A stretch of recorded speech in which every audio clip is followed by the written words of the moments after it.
मी अरुण खोडके. शिवचिंतन.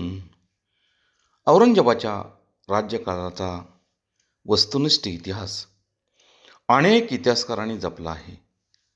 त्यामध्ये महम्मद हसीम काफेखानचे नाव हे मुघल साम्राज्यामध्ये घ्यावेच लागेल. त्याने लिहिलेला ग्रंथ मुंतखब उल लुबाब यालाच तारिक काफेखान असे म्हणतात. तो मुघल साम्राज्याचा 3 शतकांचा इतिहास आहे. यामध्ये इसवी सन 1519 पासून अगदी अलीकडे 1734 पर्यंत महम्मद शाहच्या इतिहासापर्यंत अनेकांचा इतिहास त्यांनी नोंदवला आहे. तो प्रथम औरंगजेबाचा भाऊ मुराद याच्या पदरी होता. इसवी सन 1682 मध्ये मराठा मोंगल संघर्ष उत्कर्षास पोहोचला असताना काफेखान दक्षिणेत आला.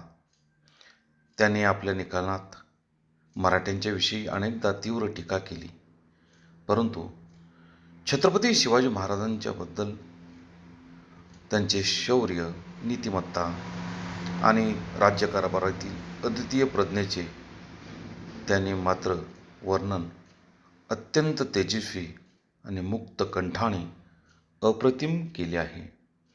बहुत काय बोलणे. राम, कृष्ण, हरी.